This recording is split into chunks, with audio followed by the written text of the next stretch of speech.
Bom dia a todos. Hoje, segunda-feira, nós estamos voltando com perspectivas contemporâneas da jurisdição constitucional, que eu coordeno juntamente com Vitor Fernandes. E hoje, para nossa alegria, temos a presença do professor, diretor da Nova de Lisboa, professor Jorge Bacelar Gouveia, que vai nos falar sobre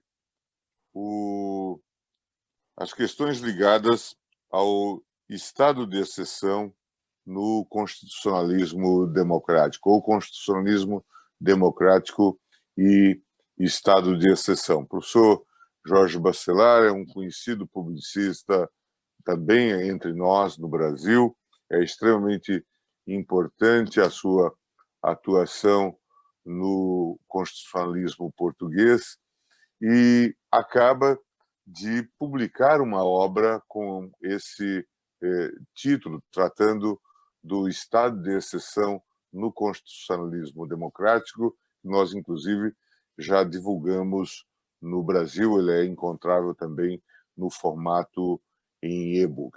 Bom dia, professor, e seja bem-vindo entre nós. Muito obrigado. Muito bom dia. Aqui em Portugal, já, de facto, aqui em Portugal já é a boa tarde, já estamos depois do almoço, em Brasília são 10 da manhã, e é com muito gosto e muita alegria que, de facto, me associo a esta iniciativa do Instituto Brasiliense de Direito Público, no âmbito deste grupo de estudos, perspectivas contemporâneas da jurisdição constitucional. Portanto, só posso ficar feliz por uma vez mais estar com os amigos brasileiros e cumprimentar, claro, o professor ministro Gilmar Ferreira Mendes, uma das vozes mais autorizadas do constitucionalismo brasileiro, e também cumprimentar o professor Vitor Fernandes, também do IDP, que também nos acompanha e que coordenam este grupo de trabalho. Também saúdo a todos aqueles que nos estão a ver e a ouvir neste momento, agradecer também a amabilidade da parte técnica destes contactos. Há muitas pessoas que nos estão a ver, não só em Portugal e no Brasil, mas provavelmente noutras partes do mundo, e penso que este tema é de facto um tema da atualidade e o Instituto Brasiliense de Direito Público está na crista da onda, de facto, em debater este assunto que interessa a Portugal, interessa ao Brasil, interessa a todo o mundo, interessa a muitas áreas do saber e em particular também interessa ao direito.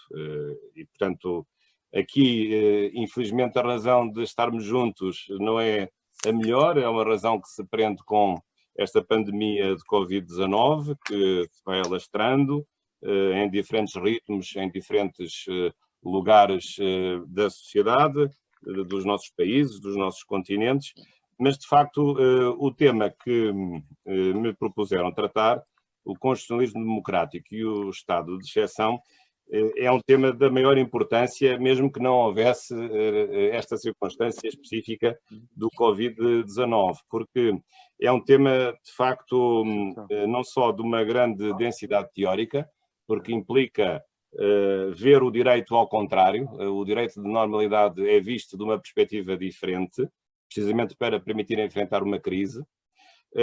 E neste caso tem uma implicação prática óbvia, porque estamos a viver em ambos os países, e muitos outros países lusófonos também, sob esta ameaça e a expansão desta doença, e além do mais o Covid-19 convoca não apenas o direito constitucional, mas também outros ramos do direito. Portanto, nós estamos aqui a estudar um assunto que acaba por ser transversal a vários ramos do direito, também o direito económico, o direito penal, o direito administrativo e não apenas o direito constitucional, embora seja só especificamente sobre o direito constitucional de que vou falar. E gostaria de talvez começar pela seguinte asserção, é de que nós vivemos na normalidade habitualmente, portanto as nossas vidas estão organizadas de acordo com o direito, embora não costumamos chamar assim, mas nós vivemos no direito da normalidade. Ubi societas ibi jus, onde está a sociedade está o direito, onde está uma sociedade organizada, aí está um direito organizado.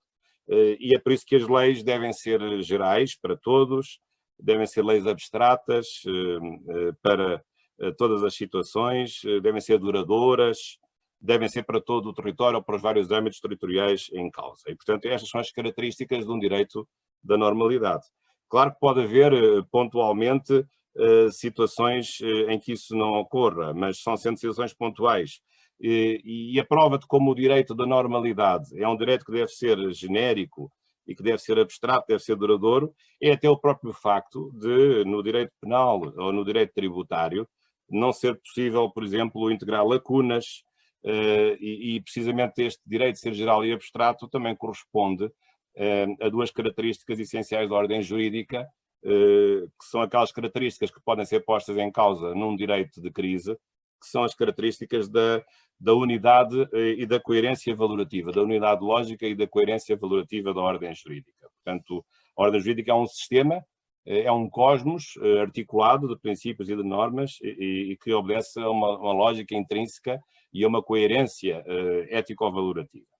Ora bem, mas pode suceder que as sociedades organizadas enfrentem crises e as crises são múltiplas, têm sido múltiplas ao longo da história, umas mais duradouras do que outras, crises políticas, crises económicas, crises de valores, de mentalidade, o que quer que seja, mas essas crises também podem ser crises precisamente do direito que se aplica às sociedades em certo momento histórico. E, portanto, essas crises, sejam elas sociais, económicas ou políticas ou culturais, também podem levar a uma crise do próprio direito. Isto é, os problemas dessas crises não podem ser resolvidos pelo direito da normalidade. E temos, portanto, de procurar um outro direito, um direito alternativo, ou normas alternativas, que nos permitam enfrentar a crise, porque, sobretudo, nós, como juristas, e em particular neste contexto que nós estamos a viver da pandemia do Covid-19, não podemos ficar bloqueados. Os políticos têm o seu papel, os economistas têm o seu papel, os médicos, os enfermeiros, os empresários, mas nós, os juristas, também temos de dar aqui a nossa resposta e, portanto, de encontrar mecanismos que permitam ao Estado e à sociedade resolver este problema e, o mais depressa possível, permitir o regresso à normalidade. E porque é na normalidade que nós queremos viver e é para aí que nós devemos sempre caminhar, mesmo quando às vezes é necessário viver períodos de crise e mudar o direito para enfrentar essa crise. E isso também leva-nos a um outro aspecto muito importante, que é esta crise muitas vezes se chama necessidade, e então há um direito de necessidade que aparece para enfrentar a crise. Aliás, há um grande jurisconsulto romano que precisamente mostrava a importância da necessidade. Cícero falava, tinha esta célebre frase, salus publica suprema lex. Portanto, a salvação pública é a suprema lei. Portanto, neste caso, a salvação, neste caso de Roma, da República Romana. Ou então outro brocardo também muito antigo, necessitas non habet legem. Portanto, a necessidade não precisa ou não carece de lei. Portanto, a ideia da necessidade, que eu associo aqui à crise, é uma ideia que perpassa um pouco por vários ramos do direito.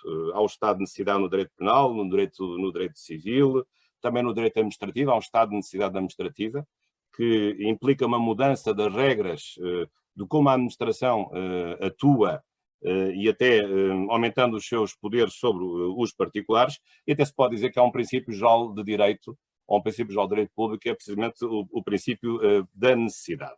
Mas eu não vou falar nem de direito administrativo, nem de direito penal, nem de direito civil, mas agora vou restringir aqui a minha fala especificamente ao direito constitucional. E quando este direito de crise ou direito de necessidade chega ao direito constitucional, nós habitualmente usamos a expressão direito de exceção ou estado de exceção, que é realmente o título do tal livro que eu agora publiquei, ao qual já fez referência com grande gentileza o professor Gilmar Ferreira Mendes, que está também na Almedina, Brasil, portanto, quando chega ao direito constitucional, nós costumamos usar a expressão estado de exceção no direito constitucional, precisamente para mostrar o quê? E para mostrar aquilo que é aquilo que mais importante nós temos. Porquê? Porque se é na Constituição que nós temos as principais normas de um país, os nossos direitos e os poderes que nos governam, então tudo aquilo que tem que ver com a perturbação e com a suspensão de normas da Constituição é algo que nos deve preocupar sobremaneira, para que isso seja feito com o máximo cuidado e para que as coisas não corram mal. Portanto, evidentemente que as Constituições hoje devem enfrentar e devem aceitar a existência de um direito de crise, de um direito de necessidade, de um direito de exceção. Ainda que às vezes seja necessário também distinguir duas realidades. Uma coisa é o estado de exceção como uma situação de transformação da ordem jurídica constitucional para fazer face a ameaças que a perturbam, que põem em causa os princípios e valores do Estado. Outra coisa são fenómenos mais circunscritos de necessidade, como é, por exemplo, a necessidade legislativa, a urgência legislativa ou a urgência organizatória de certos poderes, que normalmente não têm a mesma dimensão e a mesma dignidade. E, portanto, eu diria que a necessidade no direito constitucional tanto dá mecanismos de urgência legislativa, no vosso caso, o caso mais conhecido, que é assim mesmo, é o caso das medidas provisórias, também no fundo traduzem uma ideia de necessidade legislativa, mas do que estamos agora aqui a curar é de uma coisa mais séria e mais profunda, que não é uma necessidade legislativa, mas é uma necessidade de toda a ordem constitucional, de ela se transformar para enfrentar uma grave situação, neste caso social, por calamidade, por uma pandemia, como podia ser por razões políticas, golpes de Estado, invasões estrangeiras ou outras situações desta gravidade. E, portanto, para saber o que é o estado de exceção, é preciso considerar três elementos muito importantes. Por um lado, um elemento material. O estado de exceção significa que a ordem constitucional se transforma radicalmente, portanto, não é uma mera revisão constitucional, não é uma mera alteração pontual da Constituição, mas é uma mudança significativa, visceral, estrutural da ordem constitucional, conforme depois os países têm mais ou têm menos amplitude no estado de exceção, e, portanto, aparecem outras normas que estavam escondidas ou que estavam em hibernação, agora acordam para, durante um período, espera-se curto, possam permitir resolver o problema. Essa é a ideia digamos, da transformação radical que o estado de exceção implica das normas e dos princípios da Constituição.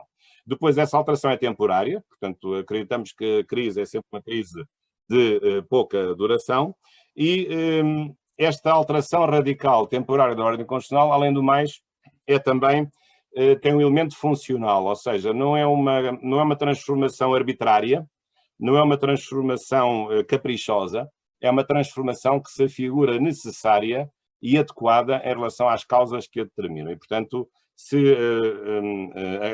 a transformação será tanto maior quanto mais grave for a causa que possa perturbar, digamos, o funcionamento das instituições e a subsistência dos próprios direitos fundamentais dos cidadãos. E, portanto, são estes três elementos que caracterizam a própria ordem constitucional, e tive a ocasião de os estudar na minha tese de doutoramento, já defendida há 21 anos, e, portanto, também se dá a circunstância curiosa de aqui em Portugal estar agora a viver uma situação também que permite pôr em prática o estudo que fiz já há 21 anos no âmbito da minha tese de doutoramento sobre o estado de exceção. Agora, também do ponto de vista teórico, há dois aspectos também importantes que às vezes são difíceis de perceber. Aliás, que na minha tese de doutoramento muito trabalho me deram. Um deles é precisamente saber o que é que justifica, qual é a razão de ser de um estado de exceção constitucional. Essa tal transformação radical da ordem constitucional, digamos assim, ela é feita em nome do quê? É apenas para permitir o comportamento permitir um comportamento que noutras circunstâncias seria ilícito? É apenas uma causa de justificação da ilicitude de atos que em circunstâncias normais não poderiam ser praticados? Ou é muito mais do que isso e significa este estado de exceção constitucional algo que não é apenas uma justificação pontual para um comportamento que se tornaria ilegal ou inconstitucional em circunstâncias normais? É mais do que isso, o estado de exceção constitucional é, no fundo, um mecanismo muito importante, talvez o mais importante de todos, para preservar a própria ordem constitucional. Portanto, essa é que é a ideia do Estado de exceção constitucional, ele está previsto para permitir, mesmo pondo a Constituição, às vezes em parte ao contrário, ele está lá para permitir a própria preservação da Constituição, através de um fenómeno em que se reforçam os poderes do Estado, em que se suspendem parte dos direitos dos cidadãos, mas o estado de exceção é uma garantia extraordinária de defesa da Constituição. Uma garantia que defende a Constituição em casos limite, ela só existe realmente nos casos mais dramáticos que é possível imaginar, ao contrário, por exemplo, da fiscalização da constitucionalidade, que essa funciona diuturnamente para todos os casos, graves ou menos graves, tanto faz, mas o estado de exceção só é chamado quando, de facto, há uma situação muito grave que justifica a sua declaração. E, portanto, o caráter extraordinário está nisso. É extraordinário porque tem que ver com aquilo que há de mais importante para preservar, embora alterando esses princípios e essas regras, e, por outro lado, isto acontece uma vez na vida, e, portanto, vamos esperar que isto esteja a acontecer agora nas nossas vidas, mas que só daqui a 50 ou 100 anos tínhamos de enfrentar uma nova realidade em que o estado de exceção constitucional seja aplicado na prática. Há um outro aspecto também teórico que é importante referir, que é saber em que consiste essa transformação da ordem constitucional. Esse é que é o ponto. Muitos autores falavam de antes que isto era uma abrogação constitucional, outros falavam que era uma revisão da Constituição. Carl Schmitt, aliás, tem um livro magnífico dedicado a este tema, a propósito da Constituição de Weimar, chamava ao Estado de exceção que estava nas mãos do Presidente da República, precisamente uma ditadura comissarial, aliás, distinguindo, digamos, a ditadura comissarial da ditadura soberana, aliás, fazendo apelo às raízes do Estado de exceção na República Romana, porque havia uma das magistraturas que era o dictator, que exercia poderes extraordinários, mas por metade do tempo em que as outras magistraturas ordinárias poderiam exercer o seu poder.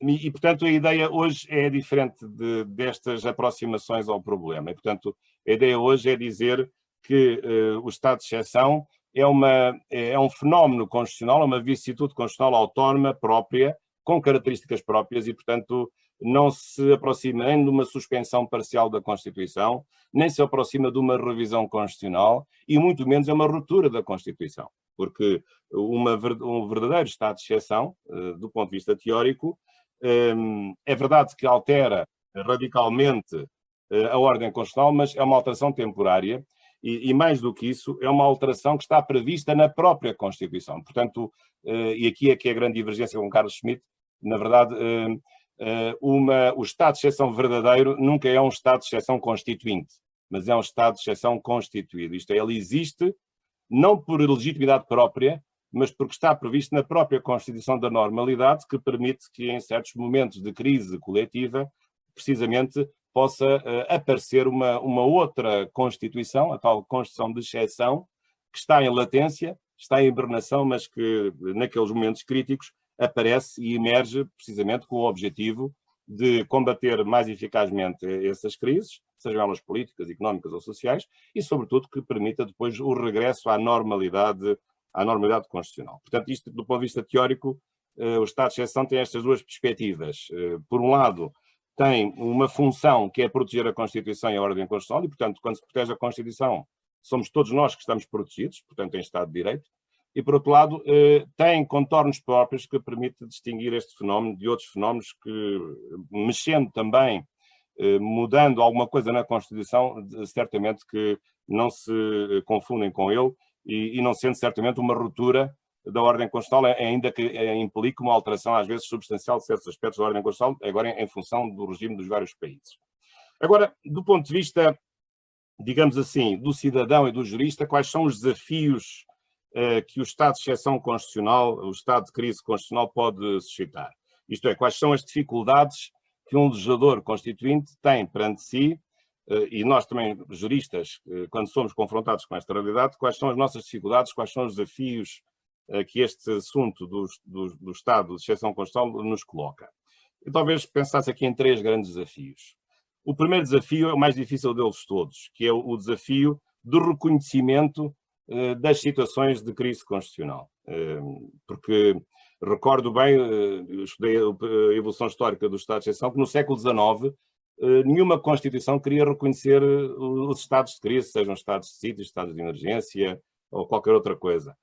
Porquê? Porque o século XIX, como tinha chegado ao constitucionalismo nessa altura, achava que reconhecer situações que pudessem mudar radicalmente a ordem constitucional significaria renunciar ao próprio constitucionalismo. E, portanto, numa primeira fase, o estudo das situações de crise constitucional era algo de indesejável, de diabólico, e, portanto, uma Constituição pura, do constitucionalismo puro, nunca poderia reconhecer mecanismos de exceção.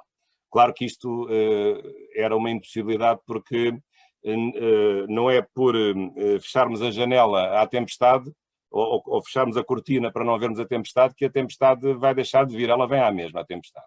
E, portanto, não é por não reconhecermos as situações de crise que as situações de crise vão deixar de aparecer. Elas aparecem sempre. Temos é que não fechar os olhos à realidade, mas abrir bem os olhos à realidade e estarmos preparados, do ponto de vista constitucional, para enfrentar essa mesma realidade. E, portanto, aqui o grande desafio é o legislador constituinte reconhecer as situações adequadas de um regime de estado de exceção. Em termos de direito comparado, há vários modelos possíveis. Cada país vai fazer o seu regime, claro, olhando à experiência dos outros, mas também considerando, aliás, como se acontece sempre no momento constituinte, a sua própria tradição constitucional, e certamente que o regime há de ser um em Estado federal ou em Estado unitário, certamente que um regime há de ser um em sistema parlamentar ou em sistema presidencial ou sistema semipresidencial, e, portanto, isso, ou em república ou em monarquia, portanto, digamos, a modelação concreta, a configuração concreta em cada Constituição de um regime de Estado de exceção, depois também, dentro da necessidade de ser reconhecido, pode oferecer alguma margem de manobra ao próprio legislador constituinte. Este é um primeiro desafio, portanto, o desafio de não achar que ele não existe. O estado de exceção é necessário reconhecer, consagrar, para precisamente com o seu reconhecimento enfrentarmos dois outros desafios, dos tais três que tinha aqui referido. Qual é o segundo desafio? É termos um estado de exceção eficiente, eficaz, operativo, que não seja um estado de exceção, digamos, fraco, que afinal não sirva para nada. Portanto, que tenha uma utilidade e que esteja adequado às crises que ele pretende enfrentar. Portanto, há aqui um segundo desafio de construir, de se desenhar um estado de exceção que seja também eficiente. E depois há o terceiro desafio que está associado a este, que é precisamente o desafio contrário, que é o desafio de o estado de exceção ser eficiente, mas também não ser eficiente demais, não ser excessivo ao ponto de não permitir o regresso à normalidade constitucional. E, portanto, um estado de exceção deve ser eficiente, mas também deve ser controlado, deve ser normativizado através de controlos e de mecanismos de fiscalização que a própria Constituição de Normalidade nunca pode deixar de ter sobre as situações de crise. E, portanto, é necessário estabelecer aqui um balanço, um equilíbrio entre um estado de exceção que deva ser minimamente eficaz, útil, que tenha força para enfrentar a crise, mas também que não seja demasiado fraco porque não serve para nada, mas também que não seja demasiado forte, que fique sem controlo e no limite acabe por redundar na instauração de uma ditadura que, na linguagem schmittiana, deixaria de ser uma ditadura comissarial para ser uma ditadura soberana. E, portanto, esse é que é o grande dilema, o grande equilíbrio, é construir um regime concreto em cada Constituição de Estado de exceção que seja ao mesmo tempo eficaz e também normativo. E, portanto, penso que essa é que é a grande lição que nós podemos tirar de tudo isto. Agora, queria falar-vos um pouco também da situação portuguesa. Como é que nós em Portugal temos vindo a encarar aqui o estado de exceção e como é que nós temos o reconhecimento destas figuras. Nós neste momento vivemos numa situação de estado de emergência. Portanto, nós temos dois tipos de estado de exceção.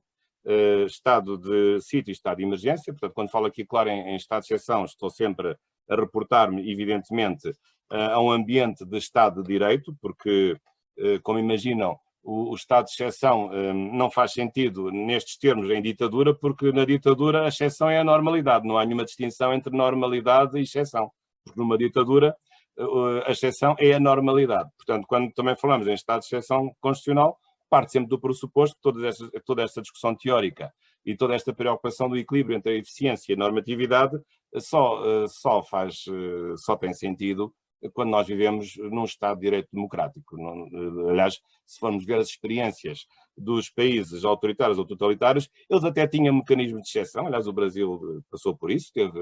Aliás, sei que a palavra exceção no Brasil tem essa conotação negativa e pejorativa, porque muito associada ao regime militar que antecedeu esta República, esta nova República com a Constituição de 1988.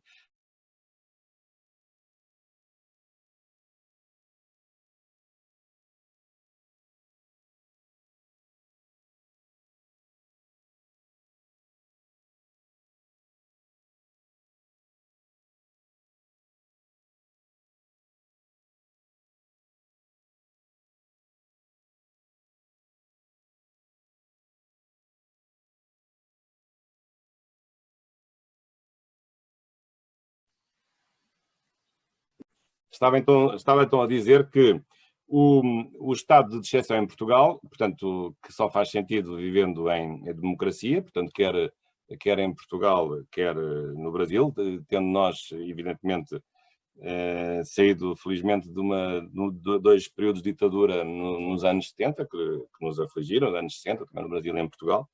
Temos mais ou menos a instauração de um regime democrático mais ou menos de uma forma contemporânea precisamente em Portugal nós temos o reconhecimento do estado de exceção através de dois instrumentos, que é o estado de sítio e o estado de emergência. Estava há pouco a dizer, retomando agora aqui o contacto, que nós estamos a viver em Portugal precisamente uma situação de estado de emergência. Aliás, já pela terceira vez, porque seja de estado de sítio, seja em estado de emergência, a duração é sempre de máxima de 15 dias e, portanto, tem sido isso que tem sido aplicado. A diferença entre o estado de sítio e o estado de emergência não é grande do ponto de vista das causas, pode até ter causas comuns, mas normalmente o estado de emergência está mais associado a crises económico-sociais ou crises sociais, neste caso é uma crise sanitária, provocada pelo vírus Covid-19, enquanto que o estado de sítio está, sobretudo, direcionado para as causas políticas ou as causas de natureza militar, portanto, golpes de Estado, invasões estrangeiras, portanto, tem essas características. Depois, no plano da decisão, uma decisão que é discricionária, embora, enfim, com todo o dramatismo que ela tem, é sempre uma decisão que deve ser tomada só quando não há outras medidas que possam resolver o problema, mas tem como característica o facto de ter como conteúdo a suspensão de certos direitos fundamentais e o reforço dos poderes do governo. Ao contrário de outros países, o estado de exceção em Portugal, seja o estado de sítio, seja o estado de emergência, não implica uma reorganização dos poderes, não há a abolição da separação dos poderes. Os poderes continuam a estar separados, cada um com o seu poder, e, portanto, não há nenhuma fusão de poderes na pendência de uma declaração de estado de sítio ou de estado de emergência. Apenas há um reforço dos poderes administrativos do governo, podendo às vezes até interferir na própria atividade privada, além do reforço que é indireto por haver a suspensão dos direitos fundamentais que são declarados no próprio decreto presidencial. E até temos alguns direitos que nunca podem ser suspensos na declaração do estado de sítio e do estado de emergência. E, por outro lado, também temos, além do regime da Constituição, artigo 19 da Constituição Portuguesa, temos também depois um regime, do ponto de vista da lei, que é muito importante, porque completa em vários aspectos o regime constitucional, que consta da Lei 44/86. No caso do Brasil, e agora estou aqui a fazer uma aventura de me pronunciar sobre a realidade brasileira, o Brasil também tem, no fundo, 3 situações, ou 4, de crise. Tem o estado de guerra, que não é diretamente regulado. Tem depois a intervenção federal, que tem simultaneamente uma razão económica ou uma razão também de natureza de manutenção da ordem e da supremacia federal sobre os Estados Federados. E depois tem especificamente o estado de defesa e o estado de sítio. Eles podem ter até os mesmos pressupostos, mas o estado de defesa é o equivalente ao nosso estado de emergência, é um estado mais suave e tem sobretudo que ver com causas de natureza social, enquanto que o estado de sítio tem a ver com comoção geral para o país e causas de natureza política ou militar. Portanto, é essa a distinção entre estado de defesa e estado de sítio, que em grande medida são diferenças homólogas às diferenças que temos em Portugal entre o estado de sítio e o estado de emergência. Já agora, só para ainda termos aqui uma perspectiva mais completa sobre tudo isto. Sei que o Brasil neste momento não tem a declaração do estado de defesa e o estado de sítio. Noutros países da Europa, nós temos há vários instrumentos, portanto, às vezes não podemos confundir o nome com a realidade. Portanto, quando nós falamos em estado de exceção, designamos um conceito que pode ter depois os múltiplos instrumentos, e só para ter uma ideia da variedade que nós temos na Europa em relação aos instrumentos de exceção, posso dar aqui um breve apontamento. Por exemplo, na França há 3 estados de exceção: o estado de sítio, o estado de urgência e a chamada ditadura constitucional, que aliás consta do artigo 16 da Constituição Francesa da Quinta República, de 58, e que foi um instrumento construído pela mão do próprio general de Gaulle. Isto para falar na França. Ou, por exemplo, na Alemanha também faz-se a distinção entre o estado de exceção, de necessidade externo, o Äußerer Notstand, com 3 situações: o Vertingungsfall, o Spannungsfall e o Bundesklausel. Isto é mais para as relações com os Länder. E depois também temos um estado de necessidade interno, o Innerer Notstand, que tem a ver sobretudo quer com a perturbação, quer com o perigo, Gefährdung und Störung der öffentlichen Sicherheit und Ordnung. Portanto, são os dois grupos de estado de exceção, de Notstand, que temos, o Äußerer e o Innere. Portanto, para fora, quer externo, quer interno. Depois, já agora, em Espanha, enfim, aqui ao nosso lado de Portugal, temos 3 tipos de exceção. Temos o estado de alarme, que é o mais suave de todos, foi esse que foi agora concretizado, o estado de exceção, não como nome, mas como espécie, corresponde a um estado intermédio. Depois temos o estado de sítio. Já agora, na Itália, só há 2, o estado de guerra e o estado de assédio. Depois haverá outros instrumentos que não estão reconhecidos pela própria Constituição. Portanto, isto também mostra que cada país tem a sua própria realidade e tem a sua própria maneira de equacionar a configuração concreta em cada regime constitucional das situações de crise. E, portanto, sempre com esta dupla perspectiva.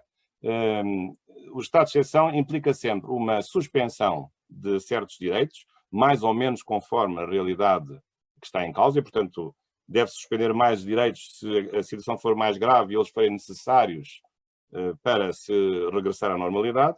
E também, depois, há um lado que tem a ver com os poderes públicos, portanto, saber até que ponto o estado de exceção reorganiza os poderes públicos, se faz a concentração de poderes no próprio governo ou no Presidente da República, se o Parlamento fica, digamos assim, adormecido e exalta-se o poder executivo, que era a tradição, aliás, liberal, era um pouco essa. E, portanto, há aqui um conjunto de opções que se pode estabelecer. Agora, permitam-me ainda, antes de terminar, aqui um apontamento de presente e de futuro, em relação à situação que nós estamos a viver em Portugal e no Brasil, com a expansão desta pandemia. Nós estamos, por força das coisas, em ritmos diferentes. Eu diria que em Portugal estamos já, digamos, a descer na gravidade do fenómeno. O fenómeno começa agora a baixar, portanto, menos mortes e menos casos, embora ainda uma diminuição tenue, não tanto quanto se desejaria. No Brasil, julgo que vamos enfrentar a situação contrária. Isto é, permitido-me aqui uma pequena brincadeira, digamos que há aqui uma distância, também tem a ver com a distância horária. Portanto, nós estamos mais adiantados que o Brasil, estamos mais adiantados na fase da doença, que já está a diminuir. O Brasil ainda está numa fase em que a doença se está a expandir, julgo eu, infelizmente. E qual é a questão que se vai aqui colocar? É saber o que é que os poderes públicos podem, digamos, determinar para resolver esta crise. Até agora o Brasil ainda não sentiu necessidade da declaração de um estado de defesa. Aliás, vejo essa declaração com alguma dificuldade, porque, olhando para a própria Constituição, o Estado de Defesa e também o Estado de Sítio, aliás, são situações de exceção constitucional em que são poucos os direitos que podem ser suspensos, e enquanto que aqui em Portugal os direitos que foram suspensos podem ser em maior número. Só para ter uma ideia quais são os direitos que estão suspensos: a liberdade de circulação, o direito à liberdade. As pessoas podem ficar, eu estou em casa porque estou obrigado a ficar em casa, eu não posso sair à rua a não ser para certas finalidades, para ir ao supermercado, para ir à farmácia, para ir fazer um exercício físico de curta duração, mas não posso sair de casa para visitar amigos, ou para me deslocar para outra parte do país, ou para ir à praia. Não posso fazer isso. Portanto, eu estou aqui submetido, portanto, um terceiro grupo de pessoas, que são as pessoas que até agora são saudáveis, estão submetidas a um dever jurídico de confinamento domiciliário. E depois há dois outros grupos ainda em que as restrições são mais severas. Aquele grupo em que as pessoas estão infectadas, portanto, aí é quase uma verdadeira prisão domiciliária, imposta pelas autoridades de saúde. E depois há um segundo grupo, que são as pessoas de risco, com mais de 70 anos ou que tenham doenças crónicas, que têm mais limitações ou têm menos exceções do que as pessoas do meu grupo, de sair de casa para ir às compras ou para fazer certo tipo de atividades que seja necessário para ter uma vida normal. Mas nós achamos que esta limitação destes direitos, o direito a sair de casa, a liberdade de deslocação no espaço público, só podia ser suspensa numa declaração de uma declaração de estado de emergência. Ou, por exemplo, o direito de não poder sair do território, não entrar no território. Por exemplo, o encerramento de estabelecimentos, a possibilidade da requisição de trabalhadores da função privada para a função pública, a possibilidade de requisitar hospitais privados para apoiar com os seus equipamentos, ventiladores ou camas, o Serviço Nacional de Saúde em caso de sobrecarga, neste caso, perante o deflagrar desta mesma crise. E, portanto, há aqui um conjunto de direitos, ou a nossa privacidade, por exemplo, a possibilidade da georreferenciação, que está agora permitida na terceira declaração de estado de emergência, para que as pessoas possam ser automaticamente avisadas se alguém por perto que tenha sido contaminado pelo Covid-19.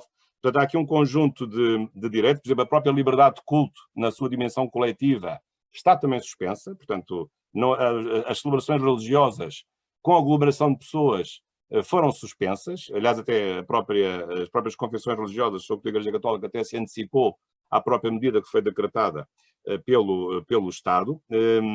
E, portanto, há aqui um conjunto de direitos que estão suspensos e só a declaração do estado de emergência que poderia suspendê-los. Qual é o problema em relação ao Brasil? É que, se for necessário suspender esses direitos, porque, como disse o professor Gilmar, neste momento as pessoas até podem sair à rua, mas não saem por mera recomendação, não por obrigação.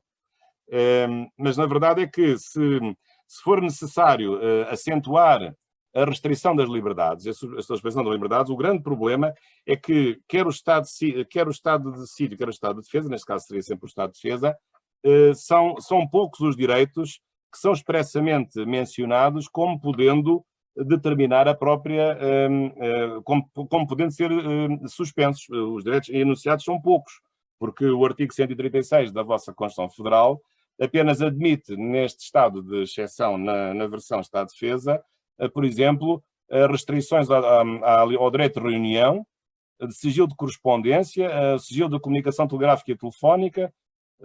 Isto não tem interesse, o sigilo de correspondência e o sigilo de comunicação não tem interesse nenhum para o Covid-19. A reunião, sim, para evitar a aglomeração de pessoas. Agora, a ocupação e uso temporário de bens e serviços públicos, isso sim, pode ser necessário. E, portanto, não são muitos os direitos, mas, por exemplo, o direito de entrar e sair do território. Ou, por exemplo, o direito da pessoa se deslocar no território para outro ponto do país. Ou restrições à privacidade pela necessidade das autoridades de saúde poderem recolher dados de saúde sobre a situação médica de cada um dos cidadãos. Portanto, pode haver outros direitos que não estão aqui elencados, cuja necessidade de suspender se afigura necessária. Portanto, até agora o Brasil não tem tido essa necessidade, mas isso, na verdade, pode ser colocado no futuro. E temo que possa haver aqui uma dificuldade de enquadrar uma necessidade de suspender mais direitos do que aqueles que estão consagrados na própria Constituição brasileira. Mas eu percebo que haja uma limitação dos direitos que podem ser suspensos, devido ao próprio trauma e à memória, evidentemente, que é nefasta da ditadura militar e que, de facto, é sempre um fantasma que para, digamos, sobre as nossas cabeças, cada um com as suas memórias, e um país também tem sempre a sua memória coletiva. Mas, portanto, acho que o Brasil agora, neste momento, enquanto que aqui se discute esta semana, se deve terminar o estado de emergência e passarmos a um estado dito de calamidade pública, que é uma crise de ordem de defesa civil, portanto, não tem implicação na suspensão de direitos constitucionais, ou pelo menos pode ter alguns, o que é, aliás, duvidoso constitucionalmente, mas será sempre uma situação menos grave e é só decretada pelo governo, não intervém nem o Presidente da República, nem a Assembleia da República. No caso do Brasil, pode ser necessário, digamos, incrementar medidas mais restritivas da liberdade individual, impondo mesmo ordens para que as pessoas não saiam de casa, se as pessoas não quiserem cumprir, e isso torna-se mais difícil fazer e pode não ser possível fazer pelo Estado de defesa. E reparem outra coisa também muito importante. Isto tem corrido tudo bem porque as pessoas têm tido boa vontade. Mas à medida que o tempo vai passando, a boa vontade vai acabando. A paciência vai se esgotando. As pessoas começam a ficar cansadas, começam a ficar sem paciência, começam a sentir a necessidade de certas coisas que fazem parte da normalidade da vida. E isso vai fazer disparar, com certeza, crises sociais, a crises até familiares, depois questões mais complicadas, a questão do direito ao ensino, o ensino agora transformou-se num ensino telemático, a questão das empresas que fecham, aqui em Portugal a regra é de que o trabalho se pode trabalhar, se não for possível, o teletrabalho, e, portanto, nas fábricas em que há aglomeração de trabalhadores, tem de haver uma certa distância social, portanto, não está tudo fechado. Há este tipo de regras e, portanto, penso que ou isto se resolve através das medidas, ou se resolve pela persuasão, e impondo algumas restrições na aglomeração de pessoas, ou se isso não for necessário, tem que ser pela coação, impondo forçadamente, digamos, que essas pessoas devam cumprir este tipo de regras. Portanto, nós aqui nesta semana discutimos a hipótese de deixar um estado de emergência e passar a um estado de calamidade. O Brasil até agora não tem tido essa necessidade, vamos esperar que isso não aconteça, até porque o facto de ter uma estrutura federal também há uma maior distribuição dos poderes e, portanto, ao nível de cada Estado pode haver outros instrumentos e pode não ser necessário chegar ao dramatismo das medidas que são sempre muito mais draconianas, que são as medidas tomadas ao nível da Federação, através do Estado de Defesa e do Estado de Sítio, que são medidas federais e não são medidas de natureza estadual e muito menos de natureza municipal. Portanto, um pouco estas minhas reflexões que aqui vos deixo e, de novo, renovando o gosto desta colaboração com o Instituto Brasiliense de Direito Público, também saudando o professor Gilmar e o professor Vítor, enfim, e dizer que é com muito gosto também, como professor da Faculdade da Universidade Nova de Lisboa e presidente do seu Conselho Científico, que me associo também, sendo professor também da Universidade Autónoma de Lisboa, que me associo a esta iniciativa e que o faço com muito gosto. Muito obrigado. Professor, muito obrigado por essa belíssima e esclarecedora exposição. Nós todos ficamos muito honrados com essa sua presença virtual para o nosso público. Nós que temos, como o senhor sabe, uma cooperação bastante intensa para os nossos meios, com a Faculdade Nova de Lisboa, temos tido muitos contatos. Ainda recentemente, o professor Francisco esteve aqui entre nós, esteve também no nosso último congresso, e é um prazer enorme termos essa cooperação. Temos alunos brasileiros também frequentando... Têm tido boas notas, têm tido boas notas. Isso é bom, isso é muito positivo. E vamos intensificar nessa cooperação, tão logo volte o estado de normalidade. Normalidade. Mas, professor, muito obrigado por essa sua participação, certamente muito esclarecedora para os nossos colegas brasileiros. E, Vítor, acho que poderíamos reunir aí as perguntas para que possamos continuar nesse diálogo com o professor Jorge Bacelar. Ok, ministro. Obrigado também, agradecer em nome dos alunos ao professor Jorge Bacelar pela brilhante exposição. Nós estamos com a transmissão ao vivo, professor, tanto aqui pelo Zoom, quanto na nossa plataforma no YouTube. e temos aí por volta de uns 70, 80 alunos que estão nos acompanhando nas duas plataformas, né? Também estamos recebendo perguntas tanto lá pelo YouTube quanto pelo Zoom. E já temos alguns inscritos e algumas perguntas. A primeira pergunta, professor, ela nos foi dirigida pelo aluno Fernando Sabino, e ele formula o seguinte questionamento: há na sociedade uma preocupação quanto à aplicação de medidas de exceção, notadamente em governos de extrema-direita. Qual a leitura do senhor em relação a essa questão? Uma boa pergunta, porque normalmente há no nosso imaginário político e partidário a ideia de que a adoção destes instrumentos de crise, de exceção ou de estado de emergência, são sempre mais pedidos pelos partidos de direita do que pelos partidos de esquerda. E, portanto, também um pouco com base naquela ideia de que os partidos de direita são mais partidos que prezam a autoridade, enquanto que os partidos de esquerda prezam mais a liberdade. Não sei se é bem assim, eu acho que isso é uma visão muito redutora do que é a esquerda, do que é a direita. Eu diria que a direita é até capaz de ser ao contrário, preserva mais a liberdade, e a esquerda, por exemplo, preserva mais a igualdade, talvez. Mas o que é curioso é que aqui em Portugal, por exemplo, mesmo os partidos mais à esquerda, nas primeiras declarações, já vamos na terceira declaração, porque é sempre por 15 dias, são ciclos de 15 dias, os partidos, mesmo à esquerda, não se opuseram a esta medida. Mas é verdade que o discurso político mais à esquerda é menos favorável aos mecanismos de exceção do que os partidos mais à direita. Pela razão, no vosso caso, como no nosso caso é a nossa memória da ditadura, que foi uma ditadura, como sabem, de direita, de extrema-direita, mas também houve ditaduras em que não havia estado de exceção de extrema-esquerda. Os países comunistas também eram ditaduras. Portanto, aqui, quando eu falo que o estado de exceção não faz sentido nas ditaduras, tanto me refiro às ditaduras de direita como às ditaduras de esquerda. Agora, não podemos é confundir as coisas. O facto de, às vezes, ser necessário, e ninguém tem prazer nisso, declarar estas medidas de suspensão de direitos das pessoas, se os políticos o fazem, é porque acham que é necessário. Não fazem por capricho, nem fazem por prazer, e quando o fazem, fazem de acordo com regras que estão escritas na Constituição e na lei, e, sobretudo, sobre eles há um controlo muito importante, no caso português é até bastante vivo, um controle político ou parlamentar, desde logo um controle parlamentar. Quando termina o estado de exceção, é preciso apresentar um relatório e o Parlamento vai ver se foram cumpridas as regras e até pode determinar, pode iniciar processos judiciais se não forem cumpridas as regras.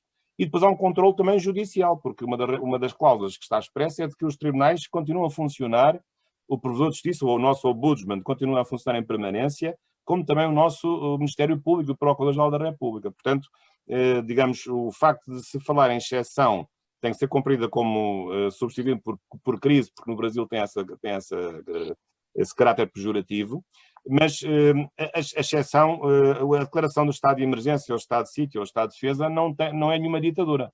É uma situação temporária que se apresenta necessária, porque se acredita que é necessário suspender alguns direitos para que mais tarde se possa ter direitos. Portanto, isso faz-me lembrar um pouco o provérbio popular, não sei se também é popular no Brasil: quem tudo quer, tudo perde. E, portanto, se nós estamos agora agarrados a todos os nossos direitos, a 100%, digamos assim, o nosso risco de não fazermos nada é precisamente deitarmos tudo a perder e, portanto, com rigidez, deixar que não pode ser nem um único direito suspenso, podermos não proibir a aglomeração de pessoas, as pessoas continuam a aglomerar-se, não suspendemos o direito de reunião e de associação nas ruas, não proibimos as pessoas de sair de casa, as pessoas saem de casa, as pessoas continuam a ir às festas, continuam a juntar-se, e o que é que acontece? O vírus espalha-se em alta velocidade. E todos ficamos a perder com esse tipo de medidas. Portanto, mais vale agora sofrer uma limitação na nossa liberdade individual para que daqui a um mês ou dois possamos retomar a nossa vida normal, do que daqui a 2 semanas estarmos todos no cemitério. Porque eu acho que a alternativa, embora um pouco assim apocalíptica, se pode colocar nestes termos. Portanto, em resumo, não acho que seja... É preciso ter cuidado. A adoção de medidas de exceção não se confunde com nenhuma ditadura, seja ela de esquerda, seja de direita. Muito obrigado. Vamos a outras perguntas, se acharem bem. Obrigado, professor. A nossa próxima pergunta foi formulada pelo professor João Trindade, que é professor de Direito Constitucional do IDP, é um professor muito querido, os alunos muito conceituado aqui em Brasília. E também agradecer a presença do professor João Trindade aí no nosso grupo. E ele faz a seguinte pergunta. Gostaria que o senhor, professor Jorge, comentasse, se possível, sobre se a estrutura federal, a estrutura federativa, se ela minimiza a necessidade de decretação de estados de emergência, ou se, em situações como essa, na verdade, a estrutura federal poderia agravar a situação por conta dos conflitos federativos, né? Só complementando um pouco a colocação do professor João Trindade, no Brasil, professor Jorge Bacelar, nós estamos tendo vários conflitos em torno dessa matéria, porque a nossa competência, tanto a competência legislativa quanto a competência administrativa em matéria de saúde, ela é atribuída, né, de forma a União, aos estados e aos municípios, né, e exatamente entender qual que é o limite da atuação vertical de cada um desses entes é uma tarefa difícil. Bem, uma boa pergunta, uma pergunta difícil, mas eu talvez pudesse ver a questão de duas formas. É que, na verdade, os vossos Estados federados, os 25 mais o Distrito Federal, ou 26 mais o Distrito Federal, que é equiparado a Estado Federado, os direitos fundamentais não estão garantidos nas Constituições Federadas. Portanto, os direitos fundamentais estão na Constituição Federal. E, portanto, os direitos fundamentais são universais para toda a Federação, para todos os Estados federados. Portanto, isso significa que aquilo que tiver que ver com o exercício dos direitos fundamentais, isso é uma competência apenas da União, do ponto de vista da necessidade da sua suspensão em termos que se justifica a declaração do estado de defesa ou estado de sítio. Agora, se a questão puder ser resolvida ao nível dos Estados e dos municípios, através de medidas que não são de suspensão de direitos, mas são de restrição de direitos, embora a diferença às vezes seja difícil de fazer, esse é que é o grande desafio dogmático, é a distinção entre o verbo suspender e o verbo restringir. Esse é um problema dos diabos. Mas se o problema puder ser resolvido pela restrição legislativa e administrativa ao nível dos Estados e dos municípios, tanto melhor. Agora, o problema que isso coloca é outro. É o problema da desigualdade e da ineficácia de medidas que são assimétricas. E, portanto, não vale a pena um município restringir muito se o outro município ao lado não restringe nada, porque as pessoas circulam livremente e, portanto, tem que haver, digamos, uma uniformidade, no fundo, aplicando aqui um princípio de igualdade, tem que haver aqui também uma lógica, digamos, de uma eficácia igualitária das medidas de restrição contra esta mesma pandemia. E, portanto, eu percebo que a competência esteja atribuída aos Estados federados e aos municípios, mas o problema é que não há, deve haver uma preocupação, digamos, de uma legislação que ao nível federal possa, digamos, contemplar, digamos, uma eficácia simétrica das medidas tomadas no âmbito da autonomia legislativa e administrativa dos Estados e dos municípios. Claro que desse ponto de vista é mais difícil enfrentar a situação, desde logo o Brasil são 210 milhões de cidadãos, Portugal são 10 milhões, portanto, um Estado federal é sempre mais complicado, porque em princípio é um Estado maior e é um Estado em que o poder está mais dividido. Portanto, há uma maior pluralidade de centros de decisão. E, portanto, quanto mais forem os centros de decisão, mais difícil é arranjar uma uniformização de comportamento e de conduta para combater uma mesma realidade. E o vírus não conhece a distinção entre o Estado de Minas Gerais e o Estado do Rio de Janeiro, ou não sabe a distinção entre o que é uma república federativa e o que é um município. E, portanto, desse ponto de vista, respondendo à pergunta, agradecer a pergunta do seu professor, eu acho que a estrutura federal complica as coisas. E até não sei se não seria de pensar, embora isso seja perigoso, que os próprios Estados federados pudessem ter algum mecanismo de suspensão, ainda que mais limitada, de alguns direitos. Porque imagino que a doença tem uma maior incidência em certas regiões do país e não tem noutros Estados. Claro que o Estado de sítio e o Estado de defesa podem ser declarados apenas em parte do país. Não tem que ser nacional, digamos, de uma forma simétrica. Mas, na medida em que não seja só suficiente restringir, mas seja necessário suspender os direitos, penso que podia haver uma maior maleabilidade da intervenção estadual e da intervenção municipal. Portanto, pouco esta é a minha ideia em relação a este assunto. Obrigado, professor. Nós temos em seguida uma pergunta bastante especial do aluno Guildo Reis, que nos fala diretamente de Luanda, Angola. Muito bem, grande país. E faz a seguinte pergunta. Boa tarde, professor. Gostaria de saber se em Portugal, quem tem competência para declarar o estado de emergência ou de sítio? Sim, nós em Portugal, o estado de quer um, quer outro, o procedimento é sempre o mesmo, são declarados pelo Presidente da República, mas tem que ter autorização para todos os pormenores da Assembleia da República. Nós, Angola e Portugal, somos países unitários, não é uma federação, só temos um único Parlamento Nacional, chama-se Assembleia Nacional em Angola, chama-se Assembleia da República em Portugal, mas, portanto, é uma decisão que é tomada no fim pelo Presidente, mas com autorização prévia do Parlamento, e isto mostra precisamente o caráter dramático da decisão. Que é muito raro, aliás, não há nenhum caso, em que, só no estado de guerra também, em que é necessário juntar duas vontades, digamos, ao nível, digamos, constitutivo da decisão, não ao nível do procedimento da decisão. E, portanto, ao nível constitutivo da decisão, no fundo, são dois coautores, tanto é coautor o Parlamento que decide antes, como coautor o Presidente da República que decide no fim. E porquê que assim é? Porque trata-se de fazer aquilo que é de mais grave em democracia. Suspender direitos fundamentais. Não há coisa mais grave em democracia. Mais grave em democracia é fazer desaparecer a Constituição.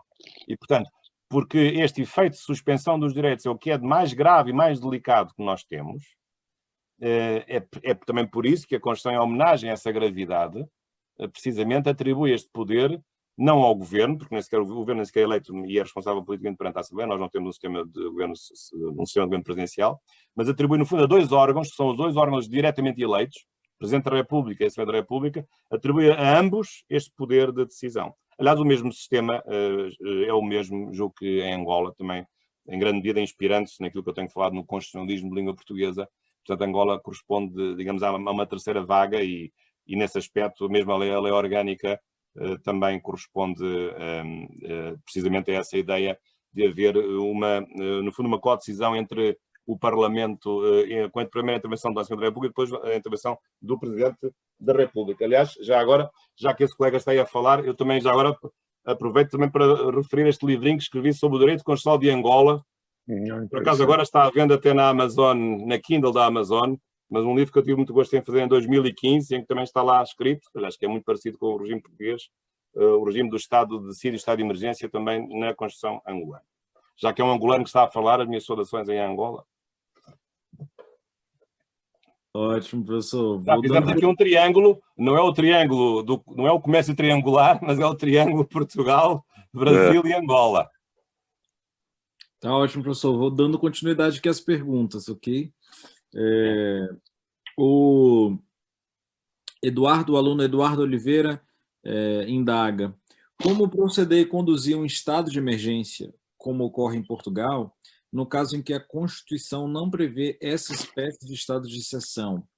Como fazer a Constituição responder a todas as questões pujantes que surgem e que exigem uma resposta que não pode ser respondida pela Constituição vigente, ou pelo menos não pelos mecanismos de interpretação que estão disponíveis? Ora, está. Essa é que é a pergunta para 1 milhão de euros, digamos assim, ou para 1 milhão de reais.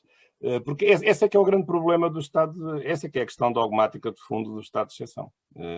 E, portanto, eu por acaso toquei nesse assunto ao de leve, quando me referi à história do liberalismo, precisamente nas Constituições liberais não queriam pôr nada na Constituição sobre o Estado de exceção porque achavam que isso era, digamos, desdizer-se, entrar em contradição numa altura em que se pretendia afirmar a separação dos poderes e a eficácia dos direitos, que, como sabem, nasceram com os racionalismos do século XVIII, e, portanto, então nós agora acabamos de ter direitos e vamos agora suspendê-los. Isto é uma contradição com o constitucionalismo. Não é nenhuma contradição, pelo contrário. O constitucionalismo tem que ter a flexibilidade e a maleabilidade suficiente para reagir à normalidade com medidas normais e reagir à exceção com medidas de exceção. E, portanto, só que isso levanta, aliás, já agora julgo que não vou aqui cometer nenhuma inconfidência, mas precisamente uma situação que se tem colocado agora, por exemplo, nós temos em Portugal duas regiões autónomas. Somos um Estado unitário, mas temos duas regiões autónomas, os Açores e da Madeira. Mas nos Açores, que é um arquipélago que tem 9 ilhas, a Madeira só tem 2 ilhas habitadas, a Madeira e Porto Santo, mas os Açores, mais distantes, a 2.000 quilómetros de Lisboa, no meio do Atlântico, os Açores têm 9 ilhas. Mas a Assembleia Legislativa não está na principal ilha, que tem metade da população, que é São Miguel. Está numa outra ilha, que é a Ilha do Faial. E o que é que se passa agora nos Açores? Os deputados não podem reunir, porque estão todos confinados nas suas 9 ilhas. E a Assembleia Legislativa tem deputados de todas as 9 ilhas dos Açores. E o problema que se coloca é que o regimento do funcionamento da Assembleia Legislativa não prevê a utilização dos métodos telemáticos, a videoconferência, ou o Zoom, ou o Teams, ou qualquer outro mecanismo equivalente. E, portanto, há um problema de saber como resolver. Vamos permitir que a Assembleia Legislativa fique bloqueada e não funcione, porque o regimento só prevê maiorias presenciais e não maiorias virtuais? Claro que não. Então o que é que se passa? Há uma lacuna que é de exceção. Isto é, falta uma lacuna que deva estabelecer um regime, mas não um regime de normalidade, mas um regime de exceção. Portanto, quando o legislador fez as leis, apenas previu as situações de normalidade, mas esqueceu-se das situações de exceção. E, portanto, eu penso que, dentro de certos limites, se as Constituições não consagram um mecanismo de exceção suficientes, ou de todo não consagram um mecanismo de exceção, a resposta não pode dizer que eles não existem. Não. O que há é uma lacuna constitucional que tem que ser integrada através de um princípio de necessidade constitucional, um princípio de exceção constitucional. Mas com certeza que a construção deste regime de exceção, a construção desta Constituição de exceção, por oposição à Constituição da normalidade, tem um grande problema, porque se não está nada consagrado, o grande risco é da arbitrariedade no exercício hermenêutico do preenchimento destas lacunas.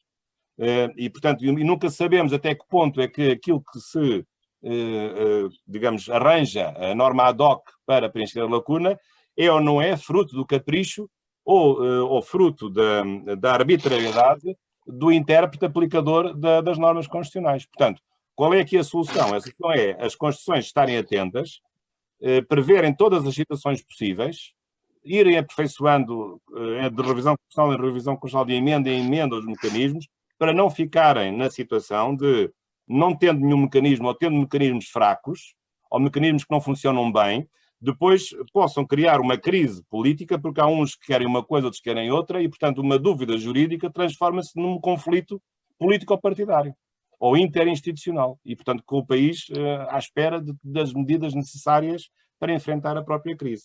Portanto, eu acho que, do ponto de vista jurídico-dogmático, há um princípio geral de exceção, que justifica a integração de lacunas, mas de normas não gerais, mas normas especiais, normas excepcionais, que devem vigorar durante um certo período para enfrentar esta crise. Mas é evidente que isto é difícil de entender, e o legislador muitas vezes... às vezes o julgador o julgador aqui tem um grande problema, porque quando isto chega ao tribunal, já a crise passou.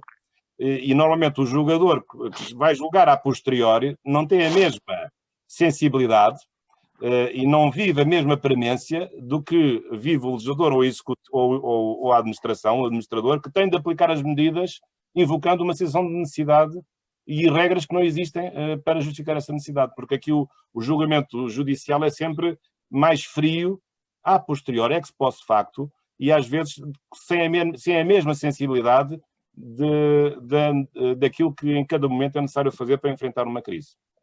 Muito obrigado.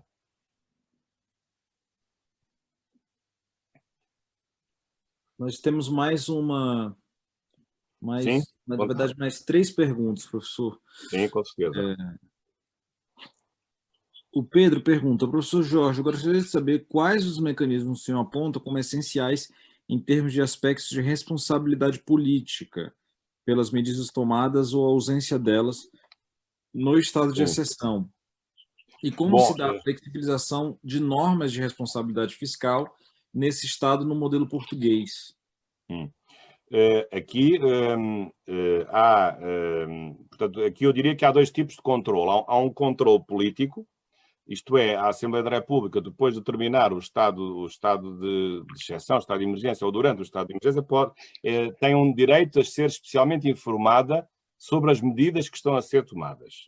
Sabe o que é que foi declarado e depois o governo é que vai aplicar as medidas concretas. Portanto, tem aqui um direito especial de ser informada.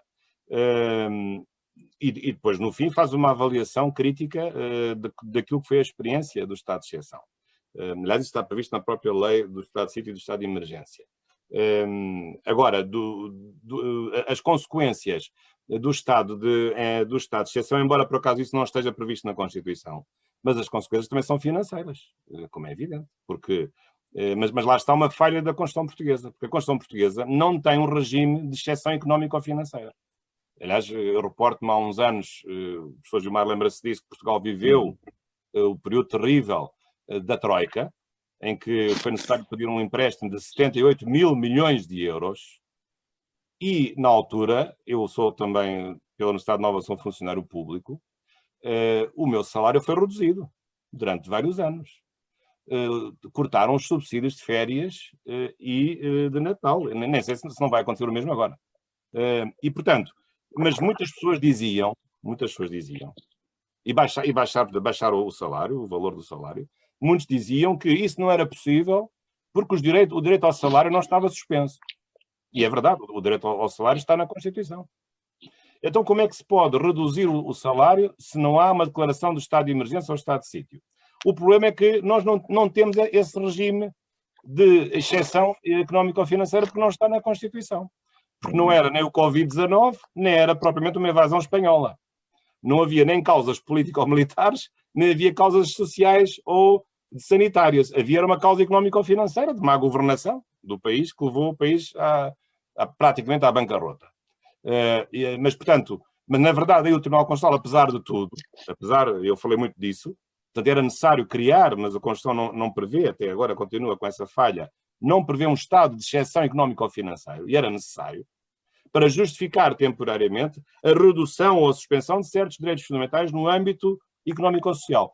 Claro que, como alguns desses direitos são direitos económicos e sociais, por exemplo, os direitos aos subsídios, ou digamos, os direitos que dependem do dinheiro para as políticas públicas, esses direitos, como são direitos económicos ou sociais, não são direitos de eficácia imediata, eles acabam por enfraquecer quando não há dinheiro. E, portanto, as políticas públicas, eu sou favorável, em certos casos, ao retrocesso social, é inevitável haver um retrocesso social, e perante uma crise económica ou financeira, claro que tem de haver um retrocesso social, porque é a reserva daquilo que é possível. E, portanto, se não há dinheiro, como é que nós vamos pagar aquilo que tem que ser feito com o dinheiro?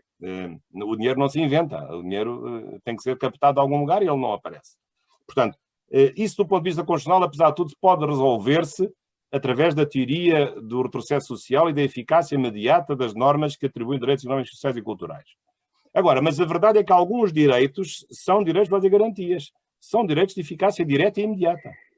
Esse é que é um problema, mas alguns desses foram também reduzidos e não obstante esse facto, o Tribunal Constitucional acabou por aceitar com uma construção um pouco, enfim, digamos assim, elítica, nunca adotando a ideia do estado de necessidade, não declarado, nunca invocou o princípio da necessidade constitucional nestes termos, portanto, reconhecendo que há uma lacuna, nunca o disse. Eu, na altura, falei disso em várias conferências portanto, penso que a questão, precisamente, tem que ver com essa necessidade, digamos, económica. Isto para dizer o quê? Que, portanto, o que vai acontecer em Portugal é um novo orçamento de Estado. Aliás, acabamos agora de aprovar um orçamento, ele vai ter que ser mudado, porque nós agora vamos enfrentar uma crise que dizem que vai ser muito superior àquela que tivemos com o tempo da Troika, em que tivemos que pedir emprestado 78 mil milhões de euros. Dizem que vai ser uma crise muito superior. Portanto, neste momento o Estado está a subsidiar empresas, trabalhadores que estão em casa, não estão a trabalhar, etc. Vamos ver como é que isto vai evoluir, mas não há nenhum mecanismo, digamos assim, orçamentário específico. O que pode haver é o Governo desviar verbas de despesas de investimento para despesas correntes. E, portanto, pode mudar as rúbricas do orçamento e, portanto, pode gastar mais dinheiro onde não estava previsto gastar e há, digamos, uma cláusula, digamos, residual ou provisional que permite digamos, as chamadas despesas imprevistas, as despesas que não estão previstas nas várias rúbricas orçamentais. Será por aí? É provável que esteja a caminho uma lei que vai alterar o Orçamento do Estado, é necessário, dentro de poucos dias.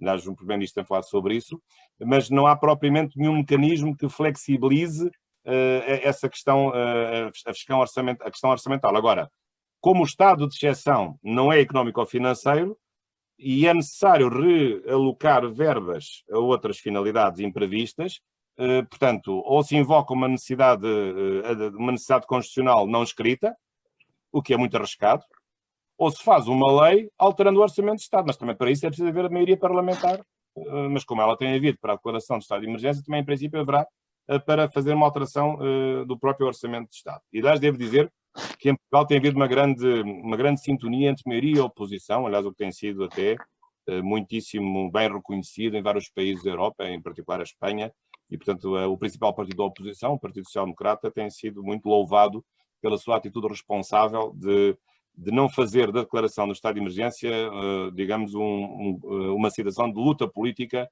ou de combate político, porque há aqui um dever patriótico de salvar o país e as pessoas e não usar isto para fazer guerra política ou politiquice ou intriga política. Muito obrigado. Obrigado, professor. Ainda temos mais algumas perguntas. Do Antônio Capuzzo Filho. Boa tarde, professor Jorge Bacelar. O senhor efetuou o seu doutorado exatamente sobre a matéria em questão, o estado de exceção no direito constitucional. O senhor imaginava que veria o que estudou academicamente? Essa é uma pergunta. A Não. outra é, o senhor acredita que a pandemia expôs um lado do estado de exceção que o tornará socialmente mais compreensivo? Ou seja, que a população enxergará o Instituto como uma defesa da Constituição e não de forma pejorativa? Sim, eu acho que, bem, quando fiz o doutorado, não imaginava, aliás, este livro que eu agora acabei de publicar, aliás, a primeira frase da nota prévia é: nunca imaginaria que, envolvidos 21 anos, portanto, começa assim, o livro começa com a nota prévia com esta minha frase: nunca imaginaria que. E realmente é verdade. Poderão-me dizer, mas porquê é que então eu fui fazer uma tese de doutorado numa matéria que nunca teria qualquer aplicação prática? Não é bem assim, porque uma tese de doutoramento implica depois muitas reflexões sobre muitas coisas e o estado de exceção, no fundo, tem sempre a ver com a construção da normalidade, que é procurar a relação da construção de exceção com a construção da normalidade. Portanto, para chegar à exceção é preciso conhecer a normalidade. E há uma série de dificuldades teóricas e dogmáticas, aliás, se percebe numa conversa destas, que eu tentei, enfim, estudar. Sempre gostei muito deste assunto, também não sei muito bem porquê, mas às vezes há coisas que se metem na cabeça e nós vamos por ali e felizmente correu bem. Aliás, estive como um dos arguentes da minha tese, o próprio Presidente da República Portuguesa atual, o professor Marcelo Rebelo, foi o primeiro arguente desta tese de doutoramento. Que vai agora, aliás, também, ela estava não editada, mas vai agora sair pela Almedina, são 1.600 páginas, mas apenas em formato e-book, mas vai demorar mais algum tempo, porque este livro é apenas um resumo de 300 páginas de uma tese que tem 1.600 páginas, 2 volumes. Bom, aliás, tenho aqui, até se quiserem ver, precisamente tem esta configuração, são estes 2 volumes, são a tese original de 1998. Bom, o que é que eu acho do ponto de vista da experiência cidadã? Eu acho que as pessoas perceberam a valia dos seus direitos. Repare, a partir do momento que aqui em Portugal eu não posso ir à rua para ir rezar a uma igreja, ou não posso ir à rua para ir visitar a minha mãe, que está numa casa de campo que ela tem, ou não posso ir à rua para ir visitar um amigo, ou para ir à praia, eu fico a saber qual é o valor da minha liberdade individual. Porque eu, no espírito, não posso... Se eu fizer isso, e se a polícia me parar na rua, eu estou a cometer um crime de desobediência. Eu não posso sair de casa, a não ser para ir à farmácia, ao supermercado, ou passear o cão, tenho 2 cadelas, como tenho um jardim, elas ficam pelo jardim, ou para fazer um exercício físico de curta duração, não para mais nada. Eu não posso ir visitar um amigo. Não posso ir jantar à casa de uma pessoa amiga, não posso. Portanto, e isto mostra... Acho que isto faz suscitar nas pessoas o valor dos seus direitos. Porque tem uma experiência concreta do que é suspender os seus direitos. E, portanto, mas as pessoas também percebem, e penso que este caso da pandemia é paradigmático, percebem que se não for assim, vamos todos morrer. E, portanto, mais vale ficarmos agora sem liberdade do que amanhã estarmos todos no cemitério. E, portanto, as pessoas também percebem, aliás, até se deu uma circunstância curiosa em Portugal, foi que foi a própria população, e eu também contribuí para isso como jurista e outros, na opinião pública, foi o próprio povo que pediu a declaração do estado de emergência, porque os políticos não queriam. Os políticos achavam que a declaração do estado de emergência era muito grave e que ia assustar as pessoas e que lhes ia tirar popularidade. Esta, como sabem, enfim, é a minha interpretação, eles nunca me disseram. Mas esta é a lógica dos políticos, é viver sempre no politicamente correto e de estar sempre em alta na sua popularidade. E, portanto, achavam que a declaração de estado de emergência seria uma coisa negativa para os seus votos, para a sua popularidade. Ora, aconteceu exatamente o contrário. Não só foi o povo que antes pediu a declaração do estado de emergência, e ela acabou por ser feita, e bem, como os próprios políticos têm saído muito bem da declaração do estado de emergência. Até, aliás, o Partido Socialista, que apoia o governo, o Primeiro-Ministro é um líder do Partido Socialista, segundo uma sondagem, um inquérito de 2, 3 dias há pouco, atrás, já subiu nas suas intenções de voto. Portanto, as pessoas até premiaram a adoção de medidas de emergência, ao contrário do que se pudesse pensar. Portanto, as pessoas acharam que as medidas eram necessárias. E eu acho que isso foi importante, como pedagogia, para nós darmos valor aos nossos direitos, porque às vezes achamos que os direitos são coisas óbvias, que eles não existem, mas só o facto de eu não ser obrigado a ficar em casa já me dá a ideia do direito que eu tenho, que é o direito de andar na rua, de poder sair do país, poder viajar, poder visitar quem eu quiser. Portanto, acho que isto é uma coisa muito importante e até pedagógica. Enfim, embora pelas más razões, de, evidentemente, ser uma doença com estas características. Portanto, eu penso que, ao contrário do que se julga, o estado de emergência em Portugal, pelo menos, penso que será isso um pouco em todo o mundo, acho que as pessoas perceberam o que se passava, perceberam que isto não era uma bizantinice, não era um academismo, discutir isto ou aquilo, embora alguns políticos dissessem isso. Não, era uma necessidade. Embora, evidentemente, que o estado de emergência também implica uma avaliação política, porque não é uma decisão automática. Mas perante a verificação dos pressupostos, que estavam verificados, a decisão é discricionária, mas é uma decisão discricionária que implica uma avaliação política com algum risco, alguma gravidade, mas penso que foi uma decisão acertada. Muito obrigado. Obrigado, professor. Já estamos a hora um pouco adiantada, mas ainda temos algumas 3 perguntas e eu vou endereçá-las de forma conjunta, tá bem, professor? Para que a gente possa seguir mais rapidamente. Mas recebemos perguntas de Batista de Lima Júnior e de Alfaia, que sejam 2 alunos nossos.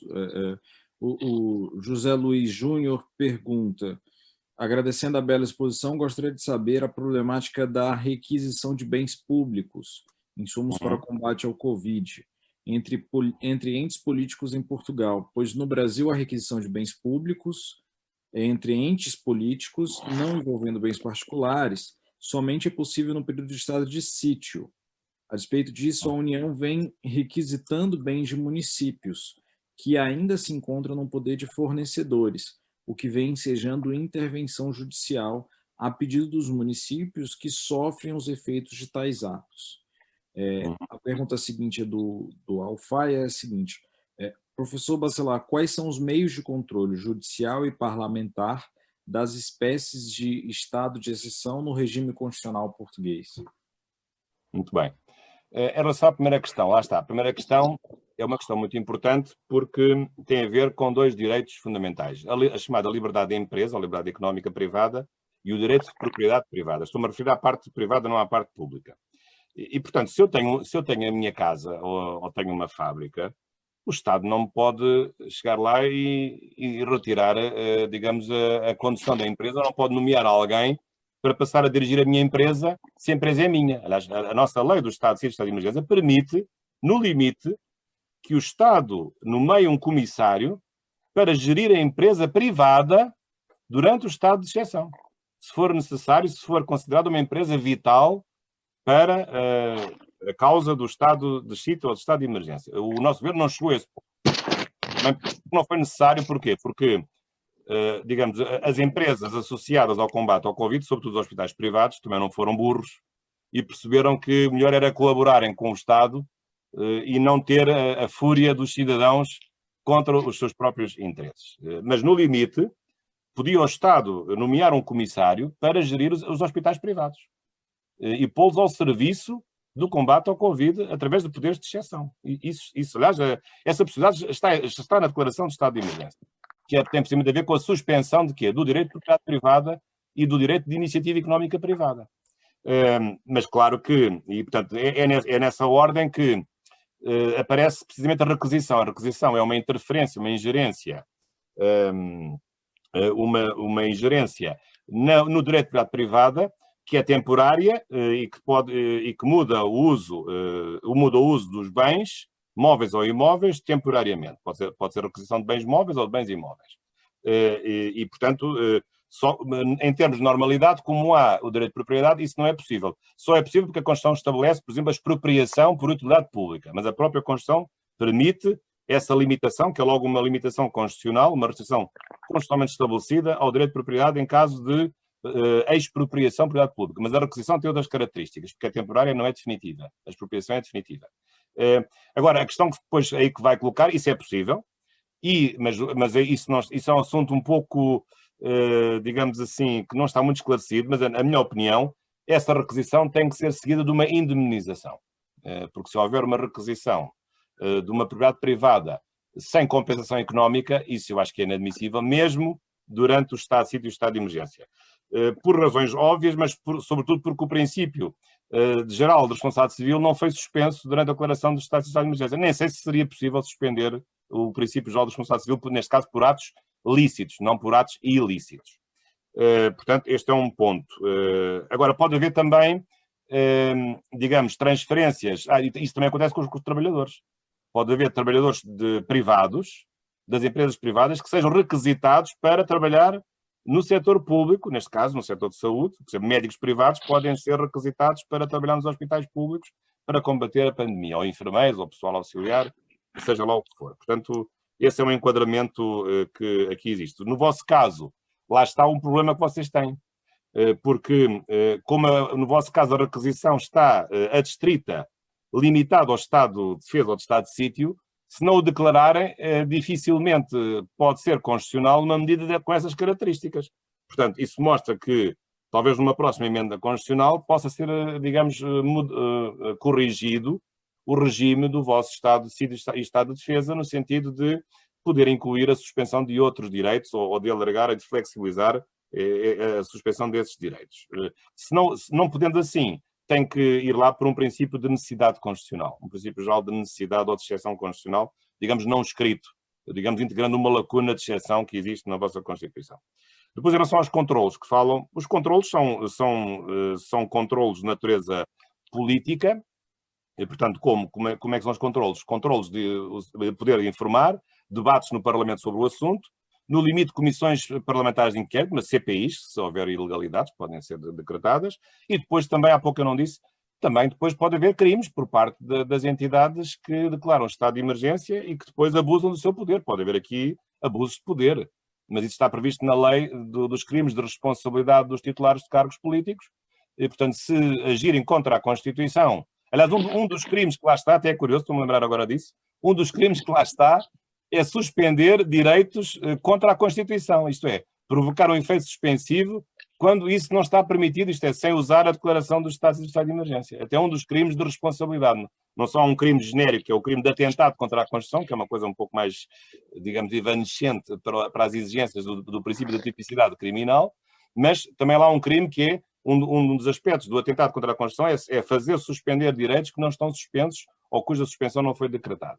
E, portanto, pode haver uma zona de incidência criminal, nos casos mais graves, e depois também pode haver responsabilidade política, ou seja, o cidadão na eleição seguinte não vai votar naqueles que aplicaram as medidas erradas do ponto de vista da execução do estado de emergência. O que não é o caso, aliás, como vos disse, a população está satisfeita e acha que isto está a correr bem. E é verdade, e eu acho que está a correr bem. Tendo um ou outro aspecto que é discutível. Como sabem, onde há 2 constitucionalistas, há logo 5 opiniões, mas tirando esses aspectos de pormenor, que eu acho que são de pormenor, eu penso que as autoridades, o Presidente da República, a Assembleia da República e o Governo, penso que tem estado bem neste processo, penso que sim. Ok, professor, agradeço. Só para encerrar, nós recebemos algumas perguntas aqui também do YouTube. Podemos prolongar um pouco mais, se quiserem, não há problema. Ok. Eu já almocei, no vosso caso, vocês ainda estão longe do tempo para almoçar. Recebemos mais algumas perguntas aqui do YouTube, eu vou passar elas de uma só vez. A primeira pergunta foi enviada pela Stefane Cruz, e ela faz a seguinte pergunta: se houver determinação jurídica para o confinamento com aplicação de multas para quem sair sem ser protegido pelas exceções, poderia haver prisão, pois necessariamente aglomeraria pessoas ou deveria haver alguma outra forma de punição? Essa é uma primeira pergunta. As outras duas perguntas, entendo que elas estejam, de certo modo, relacionadas. Elas tratam da seguinte matéria: qual a opinião do professor sobre o fechamento do espaço aéreo nacional ou europeu apenas para cidadãos não nacionais ou não europeus? Essa é uma suspensão ou restrição do direito de locomoção? E, em seguida, nós temos mais uma pergunta de Marconi Santos, que é formulada da seguinte maneira: precisamos de uma norma supranacional para controlar medidas de exceção para eventuais crises futuras, ou a melhor solução ainda é a interna, dentro de cada país? Quais lições aprendemos nessa crise da Covid? Três excelentes perguntas, às quais eu vou tentar responder. Eu vou começar já pela última. Aliás, porque eu, quando fiz a minha breve apresentação, e me referi um pouco ao percurso histórico, eu não referi, também não era o objeto da minha intervenção, mas há um aspecto muito importante que é a fase mais recente da história do Estado de Exceção Constitucional, que é a fase da internacionalização do Estado de Exceção. O que é que se quer dizer? Quer dizer que todas as declarações de direitos humanos, seja a Carta Interamericana, seja a Convenção Europeia dos Direitos do Homem, seja a Carta Africana de Direitos do Homem e dos Povos, é curioso que quando o Sistema Internacional de Direitos Humanos foi estabelecido depois do grande símbolo, que é a Declaração Universal dos Direitos Humanos de 1948, é curioso que todas essas cartas têm normas que limitam a derrogação interna em estados de exceção dos direitos humanos. Precisamente porque, com o objetivo de os países internamente não desdizerem com regimes de exceção aquilo que tinham acabado de consagrar nos direitos fundamentais proclamados. E, portanto, introduzindo limites às chamadas derrogações internas de direitos humanos. Na minha tese de doutoramento desenvolvi bastante essa parte, agora não interessa, no primeiro volume, e, portanto, isso é uma matéria hoje que é muito importante, mas esta matéria não é uma coisa própria, digamos, não é específica do Estado de exceção.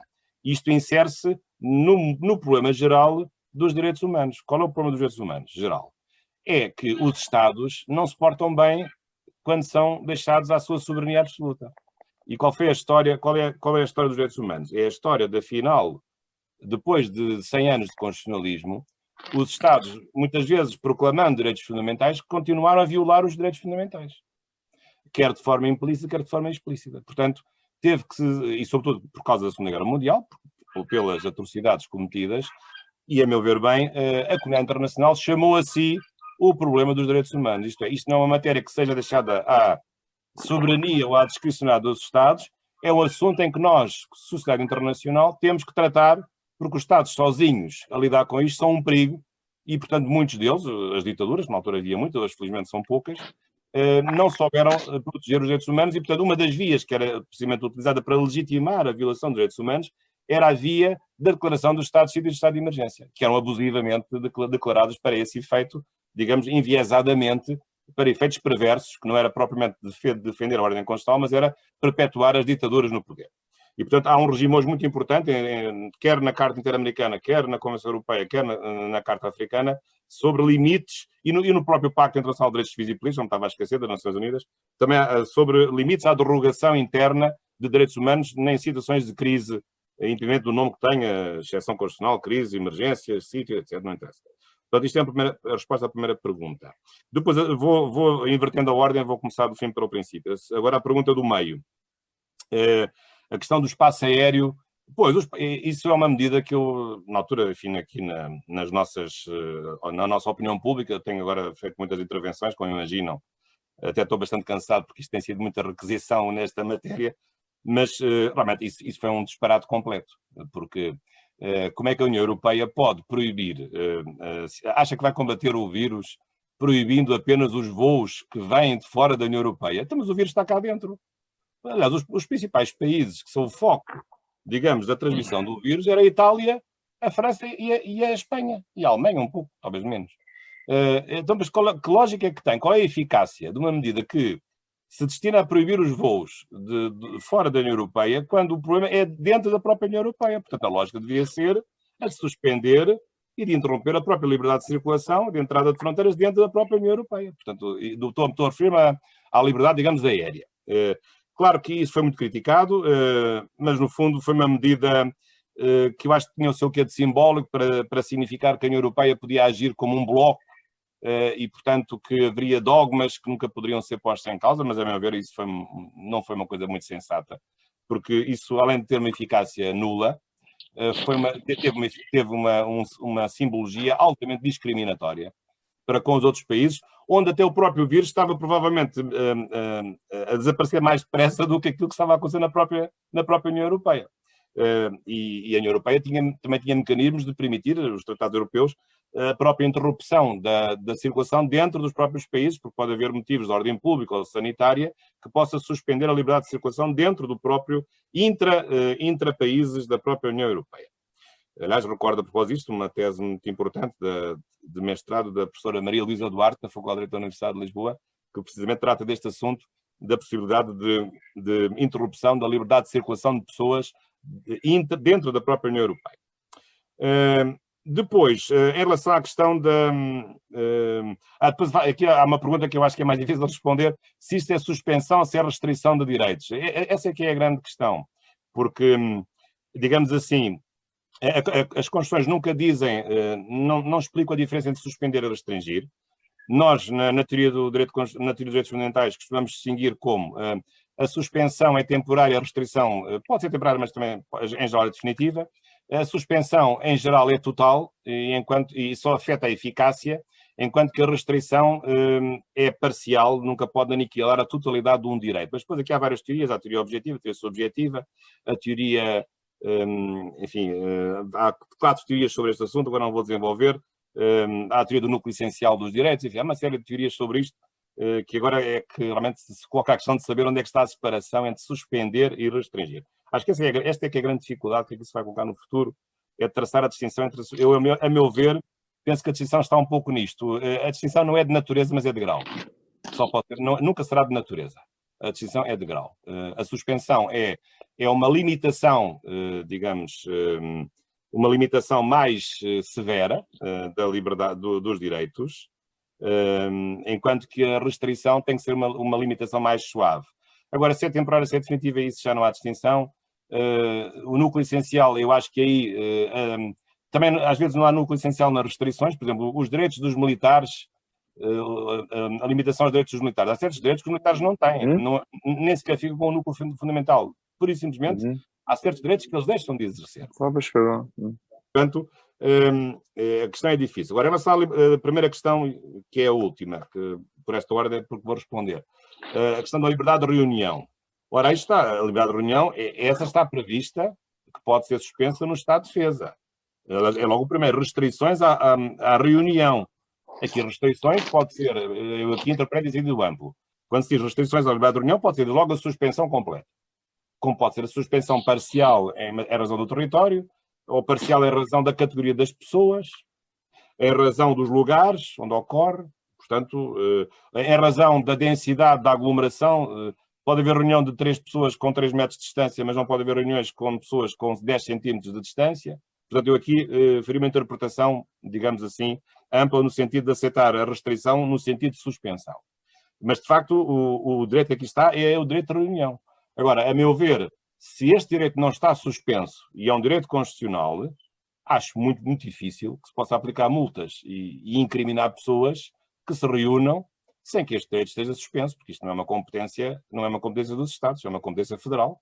e é uma competência federal para ser suspensa e para ser restringida nestes casos dramáticos. E, portanto, talvez este seja um caso em que, de facto, justifica a declaração de um estado de defesa, porque eu acho que este direito, muito dificilmente, pode ser suspenso ou restringido em termos, digamos assim, acentuados, por uma mera lei do Estado, ou estadual, ou uma lei municipal. Tenho as maiores dúvidas sobre isso, porque isto é um direito ao nível constitucional e tem um núcleo essencial que está na Constituição e cujo âmbito só pode ser cortado através de uma declaração do Estado de Defesa. Pelo menos é essa a lógica de ele estar aqui consagrado como sendo suscetível de suspensão, neste caso de Estado de exceção, chamado, neste caso, o Estado de Defesa e também o Estado de Si. É isto. Ok, muito obrigado, professor. Acho que conseguimos esgotar as nossas perguntas. Espero que não temos o esgotado também, já que foram muitas. Não, esgotado não, ainda não. Mas agradecer mais uma vez. Acredito que o meu Gilmar gostaria de complementar também. Professor, muito obrigado. Realmente tivemos uma bela, para nós aqui, manhã de segunda-feira, com uma belíssima exposição que também prosseguiu depois na resposta às perguntas e que coloca uma série de indagações, tendo em vista o estudo de direito comparado, especialmente desse chamado estado de exceção. Certamente muitas questões que nós também no Brasil estamos discutindo. Veja que o senhor não só teve a presença dos nossos alunos e participantes brasileiros, mas também amigos nossos de Angola também participaram, o que mostra a solidez daquilo que nós temos dialogado de um direito constitucional lusófono. Eu não gostaria também de encerrar esta preleção e este momento sem registrar o 25 de abril, recentemente celebrado em Portugal, que para nós também tem tanto significado, e foi, de fato, um 25 de abril muito especial. Diante da pandemia, as pessoas tiveram que comemorar em casa, e nós vimos aí essas fotos tocantes que mostraram Portugal todo unido, e também houve aquela sessão excepcional na Assembleia da República. Mas nós queríamos agradecê-lo pela participação e por mais essa cooperação com o Instituto Brasilense de Direito Público, eu diria com o diálogo do constitucionalismo lusófono. Muito obrigado, professor. Muito obrigado, professor Gilmar. Agradecendo também a participação de todos, gostaria de, mais uma vez, reforçar o convite para que todos os alunos continuem acompanhando as atividades dos nossos grupos. Na semana que vem, no dia 4 de maio, nós teremos mais uma vez discutindo os desafios do constitucionalismo no estado de exceção, diante dessas medidas de urgência. Contaremos com a presença também ilustre do professor Dr. Gonçalo de Almeida Ribeiro, que, além de professor, é juiz do Tribunal Constitucional Português, que nos falará sobre o estado de exceção constitucional, fará uma intervenção a partir de um texto recentemente publicado por ele no site O Observador, no portal Observador de Portugal. Lembrando que na semana seguinte, no dia 11 de maio, nós teremos então a participação do professor Ricardo Campos, assistente da Cátedra de Direito Público da Universidade de Frankfurt, falando sobre jurisdição constitucional e economia das plataformas, isso no dia 11 de maio. E no dia 18 de maio, recordando, nós teremos a presença ilustríssima do professor Günther Teubner, falando sobre valores não monetários na Constituição, valores não econômicos no texto constitucional. Vai ser também uma exposição bastante única para as nossas atividades. E nós recebemos também a confirmação de que no dia 1º de junho nós teremos ainda a participação do professor Stefan Ausberg, da Universidade de Gießen, da Alemanha, que também fará uma exposição sobre esses temas atuais do constitucionalismo. Portanto, ficamos sempre à disposição para esclarecer dúvidas e estabelecer essa ponte entre os alunos e os nossos convidados. Mais uma vez, agradecer a participação de todos. Hoje chegamos a quase 100 visualizações simultâneas nas nossas plataformas, no YouTube e aqui pelo Zoom, fora os acessos, né, que se desdobraram ao longo aí de todo o período. Portanto, muito obrigado, professor Jorge Bacelar. Enfim, mais uma vez, colocamos à disposição de todos. Muito obrigado. Vou então desligar. Corra tudo muito bem no Brasil. Um grande abraço aqui. Um abraço, professor. Um abraço. Obrigado. Vou desligar. Com licença.